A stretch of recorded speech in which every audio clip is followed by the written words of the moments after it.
आज की इस वीडियो में देखेंगे राज्य शिक्षा केंद्र मध्य प्रदेश भोपाल द्वारा वार्षिक परीक्षा सत्र आपका 2024-25 का कक्षा 5वीं विषय हिंदी पेपर का संपूर्ण सॉल्यूशन आज की इस वीडियो में देखेंगे।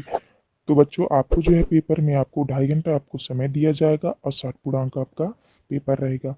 तो आपको जो है इस वीडियो में लास्ट तक बने रहना है, जिससे कि आपको सभी प्रश्नों के संपूर्ण सॉल्यूशन आपको मिल सके। तो चलिए शुरू करते हैं। देखिए, पहला आता है आपका बहुविकल्पी टाइप प्रश्न। प्रश्न क्रमांक 1 से लेकर 5 तक के आपके बहुविकल्पी वाले प्रश्न रहेंगे। पहले प्रश्न में पूछा है, पुष्प वनमाली से क्या कह रहा है। देखिए, ऑप्शन नंबर पहले में दिया है देवों की सिर चढ़ाना, दूसरे में है सुरबाला के गहनों में गूंथना, तीसरे में है वीरों के पद पर फेंकना और चौथे में है सम्राट के सिर पर चढ़ाना। तो आपका पहले का आपका राइट आंसर हो जाएगा डी नंबर, सम्राट के सिर पर चढ़ाना। इसके बाद नेक्स्ट आता है आपका प्रश्न क्रमांक दूसरा। दूसरा में है उपवास का समानार्थी शब्द है। पहले में दिया है न्याय, व्रत, तपस्या, परिश्रम। तो आपका राइट आंसर हो जाएगा, उपवास का समानार्थी हो जाएगा आपका बी नंबर, व्रत। तो आप इस तरह कर लीजिएगा। तीसरे में है उज्जैन किस नदी पर स्थित है। गंगा नदी, सिंधु नदी, यमुना नदी, क्षिप्रा नदी। तो आपको राइट आंसर लगा देना है डी नंबर, क्षिप्रा नदी में। इसके बाद आपका चौथे में है तीव्र का विलोम शब्द क्या होगा। देखिए, पहले में है तीखा, तीर, मंद, तेज। तो इसमें आपका राइट आंसर हो जाएगा सी नंबर, मंद। तो आप इस तरह कर लीजिएगा। इसके बाद नेक्स्ट आता है आपका पांचवा। पांचवा में है एक है हंस है, हंस है। तो देखिए, ऑप्शन नंबर पहले में है श्वेत वर्ण है, दूसरे में है श्याम वर्ण है और तीसरे में है पीत वर्ण है और चौथे में है रक्त वर्ण है। तो आपका राइट आंसर होगा ए नंबर वाला, श्वेत वर्ण है। तो आप इस तरह से कर लीजिएगा। इसके बाद आपका नेक्स्ट क्वेश्चन आता है आपका रिक्त स्थान वाले प्रश्न। देखिए, 6 से लेकर 10 तक के आपके रिक्त स्थान वाले प्रश्न है, जो कि आपका एक एक नंबर वाला क्वेश्चन है। क्वेश्चन नंबर पहले में है उदय सिंह के बिस्तर पर डैश डैश सोया था। सातवें में है नित्य व्यायाम करने से शरीर डैश डैश रहता है। और आठवीं में है उज्जैन में लगने वाले कुंभ मेले को डैश डैश कहते हैं। नौवीं में है पराजय शब्द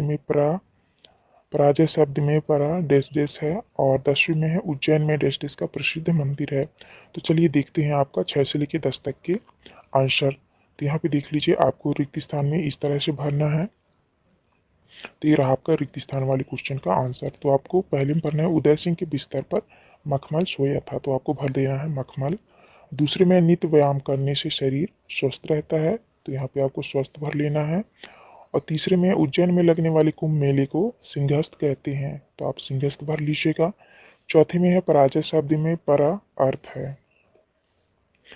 और इसके बाद आपका पांचवा है, पांचवा में है उज्जैन में महाकालेश्वर मंदिर प्रसिद्ध है, तो यहाँ पे आपको भर देना है महाकालेश्वर। तो आप इस तरह से रिक्त स्थान वाले क्वेश्चनों के आंसर कर लीजिएगा। इसके बाद आपका नेक्स्ट क्वेश्चन आता है अति लघु उत्तरी वाले प्रश्न। ये क्वेश्चन नंबर 11 से लेकर 16 तक के आपके अति लघु उत्तरी वाले क्वेश्चन रहेंगे, जो कि आपका 2-2 नंबर वाला क्वेश्चन है। तो क्वेश्चन नंबर 11 में है पर्यावरण सुधार के लिए डॉक्टर अब्दुल कलाम ने क्या कहा। और प्रश्न क्रमांक 12 में है मुनि अगस्त की पत्नी का नाम क्या था। 13 में है पुंडलीक किसकी सेवा कर रहा था। और 14 में है वृक्ष के 2 पर्यायवाची शब्द लिखिए। 15 में योजक चिन्ह का प्रयोग क्यों किया जाता है। और 16 में है स्नानान इति पय कह समाम है। तो चलिए देखते हैं आपका प्रश्न क्रमांक 11 से लेकर 16 तक का आंसर।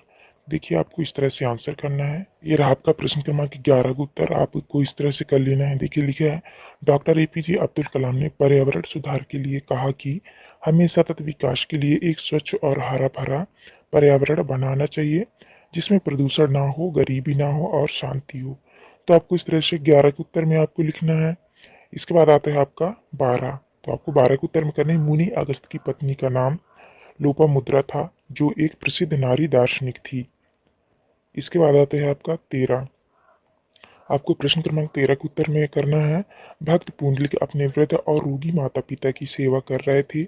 उसकी रोज की दिनचर्या में माता पिता को नहलाना, धुलाना, भोजन कराना, पैर दबाकर सुलाना शामिल था। इस दौरान वह हरे कृष्ण का जाप करते रहते थे। तो आपको इस तरह से 13 के उत्तर में लिखना है आपको। नेक्स्ट आता है आपका 14। तो आपको प्रश्न क्रमांक 14 के उत्तर में करना है वृक्ष के 2 पर्यायवाची शब्द लिखना है आपको। तो पर्यायवाची शब्द आपका हो जाएगा तरु और पेड़। इसके बाद है आपका प्रश्न क्रमांक 15 के उत्तर में आपको करना है योजक चिन्ह का प्रयोग दो या अधिक शब्दों, पदों या वाक्यों को आपस में जोड़ने और उनके बीच संबंध स्पष्ट करने के लिए किया जाता है, जैसे कि लाभ, हानि या माता पिता। आपको इस तरह से योजक चिन्ह वाले उत्तर कर लेना है। तो आपको इस तरह से प्रश्न क्रमांक 15 का उत्तर में करना है। नेक्स्ट आता है आपका लघुत्तरी वाले प्रश्न, जो कि 17 से लेकर 22 तक के आपके लघुत्तरी वाले क्वेश्चन रहेंगे। देखिए प्रश्न क्रमांक 17 में है डॉक्टर भीमराव अंबेडकर का जन्म कब और कहाँ हुआ था। 18 में है महिलाओं की सभा में अंबेडकर जी ने क्या कहा। 19 में है पचमढ़ी किस लिए प्रसिद्ध है। और 20 में है विष दिए जाने वाले दिन शुक्रात ने अपने शिष्यों को क्या शिक्षा दी। प्रश्न क्रमांक 21 में है अपने मामा जी की शादी में सम्मिलित होने के लिए इंदौर जाने हेतु प्रधानाध्यापक महोदय को 5 दिवसीय अवकाश के लिए प्रार्थना पत्र लिखिए। और 22 में है परि और अन उपसर्ग लगाकर दो दो शब्द बनाइए। तो चलिए देखते हैं आपका प्रश्न क्रमांक 17 से लेकर 22 तक का आंसर।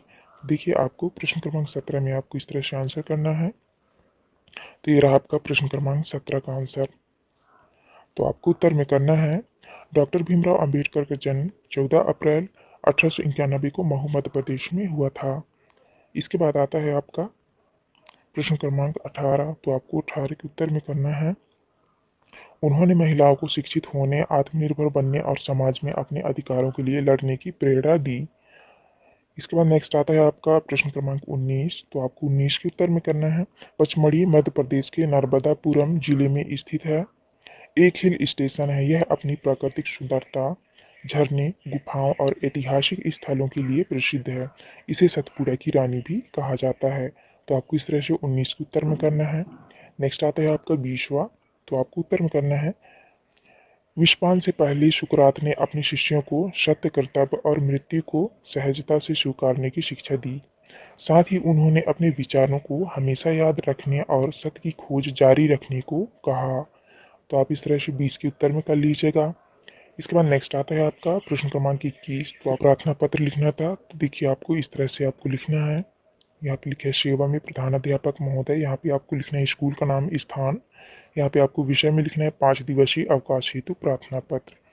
फिर यहाँ पे आपको लिखना है महोदय सविनय निवेदन है कि मेरे मामा जी का विवाह, यहाँ पे आपको लिख लेना है तारीख को इंदौर में हो रहा है। परिवार का सदस्य होने के नाते मेरा वहाँ उपस्थित होना आवश्यक है। अतः कृपया मुझे तारीख से तारीख तक 5 दिनों का अवकाश प्रदान करें। यहाँ पे आपको जितने दिन का छुट्टी लेना है वो उसका तारीख डाल लेना है। और यहाँ पे लिखना है आपको आपकी अति कृपा होगी। और यहाँ पे आपको लिख देना है नाम, कक्षा, रोल नंबर। तो आप इस तरह से प्रार्थना पत्र लिख लीजिएगा छुट्टी के लिए। इसके बाद नेक्स्ट क्वेश्चन आता है आपका प्रश्न क्रमांक 22। तो देखिए प्रश्न क्रमांक 22 में आपको लिखना है परि उपसर्ग से बने शब्द। तो परि उपसर्ग से बने शब्द आपको लिखना है। परि से हो जाएगा आपका परिवहन, एक स्थान से दूसरे स्थान तक ले जाना। और दूसरे में है परिवर्तन, मतलब बदलाव। और अन शब्द से आपको 2 शब्द बनाने हैं। तो आपको लिखना है अनमोल, जिसकी कोई कीमत ना हो। दूसरे में है अनहोनी, जो होने की संभावना ना हो। तो आपको इस तरह से कर लेना है। इसके बाद आपका नेक्स्ट क्वेश्चन आता है। तो आपका 22 तक कंप्लीट हो गया। इसके बाद आपका नेक्स्ट क्वेश्चन आता है आपका दीर्घ उत्तरी वाले प्रश्न, जो कि आपका 5-5 नंबर वाला प्रश्न है। देखिए प्रश्न क्रमांक 23 से लेकर 26 तक के आपके दीर्घ उत्तरी वाले क्वेश्चन रहेंगे। प्रश्न क्रमांक 23 में है मुझे तोड़ लेना वनमाली उस पथ पर, तुम देना फेंक मातृभूमि पर शीश चढ़ाने, जिस पथ जाए वीर अनेक। तो ये रहा आपका प्रश्न क्रमांक 23। इसके बाद नेक्स्ट आता है आपका प्रश्न क्रमांक 24। देखिए 24 में पूछा है सुविकसित भारत का सपना साकार करने के लिए डॉक्टर अब्दुल कलाम ने बच्चों से कौन सी अपेक्षाएं की है। इसके बाद नेक्स्ट है आपका 25 में निम्नलिखित अपठित गद्यांश को पढ़कर प्रश्नों के उत्तर दीजिए। तो आपको जो है इस गद्यांश को पढ़ के आपको इनका आंसर करना है। इसके बाद नेक्स्ट आता है आपका प्रश्न क्रमांक 26 में मेरी माँ विषय पर निबंध लिखिए। तो चलिए देखते हैं आपका प्रश्न क्रमांक 23 से लेके प्रश्न क्रमांक 26 तक का आंसर। देखिए आपको 24 के आंसर में आपको इस तरह से आंसर करना है। ये आपका 24 का उत्तर है। आपको लिखना है डॉक्टर APJ अब्दुल कलाम ने बच्चों से कहा कि वे कड़ी मेहनत करें, अनुशासन में रहें, ईमानदारी को अपनाएं और विज्ञान एवं प्रौद्योगिकी में रुचि लें। उन्होंने बच्चों को बड़ा सपना देखने और उसे पूरा करने के लिए निरंतर प्रयास करने की प्रेरणा दी। तो आपको इस तरह से 24 के उत्तर में करना है। इसके बाद आपका नेक्स्ट आता है, देखिए नेक्स्ट आता है आपका प्रश्न क्रमांक 24। तो आपको जो है इन क्वेश्चन के उत्तर यहाँ से ढूंढ के आपको लिखना है। पहले में है इत्र बनाने के लिए पेड़ के किस भाग का प्रयोग करते हैं। तो आपको आंसर में करना है यहाँ से, पेड़ों से रंग रोगन और फूलों से इत्र भी बनाए जाते हैं। तो आपको इस तरह से पहले के उत्तर में कर लेना है। इसके बाद आपका आता है दूसरा। दूसरा में है पेड़ पौधों से हमें क्या क्या मिलता है। तो आप कर लीजिएगा। यहाँ पे दूसरे के उत्तर में आपको लिख देना है पेड़ पौधों से हमें क्या क्या मिलता है। तो आपको उत्तर में कर देना है, हमें पेड़ों से फल फूल लकड़ी रबड़ चाय कॉफी जड़ी बूटियां छाया और प्राणवायु ऑक्सीजन मिलती है। तो आपको इस तरह से कर लेना है। इसके बाद आपका नेक्स्ट, फिर देखिए आपका तीसरे में है पेड़ों के प्रति हमारा क्या कर्तव्य है। और चौथे में है पेड़ों से वातावरण में क्या क्या होता है। और पांचवें में हमारे मित्र कौन है। देखिए इनका उत्तर आपको इस तीसरा था आपका, पेड़ों से वातावरण में क्या क्या होता है। तो आपको उत्तर में करना है, पेड़ वातावरण को शुद्ध करते हैं, वर्षा लाने में मदद करते हैं, तापमान को नियंत्रित रखते हैं और कार्बन डाइऑक्साइड को अवशोषित कर ऑक्सीजन प्रदान करते हैं। इसके बाद आपका नेक्स्ट क्वेश्चन था, हमारे मित्र कौन है। तो आपको उत्तर में करना है, पेड़ पौधे हमारे सबसे अच्छे मित्र हैं क्योंकि वे हमें जीवन के लिए आवश्यक चीज़ें प्रदान करते हैं। तो आपको इस तरह से आंसर कर लेना है 25 में। इसके बाद आपका नेक्स्ट आता है प्रश्न क्रमांक 26। देखिए 26 में आपको निबंध लिखना था। तो यहाँ पे लिखा है मेरी माँ। तो मेरी माँ के ऊपर आपको निबंध लिखना था। तो आपको इस तरह से लिख देना है, मेरी माँ मेरी सबसे प्रिय और सबसे महत्वपूर्ण व्यक्ति है। वे मेरे जीवन की मार्गदर्शक प्रेरणा और सबसे बड़ी शक्ति है। माँ का माँ का प्यार निस्वार्थ होता है और वे हमेशा अपने बच्चों की भलाई के लिए सोचती है। मेरी माँ मुझे हर दिन अनुशासन, ईमानदारी और मेहनत से काम करने की शिक्षा देती है। वे मुझे जीवन के मूल्यों को समझने और अपने सपनों को पूरा करने के लिए प्रेरित करती है। जब भी मुझे कोई समस्या होती है वे मेरा मार्गदर्शन करती हैं और मुझे साहस देती हैं।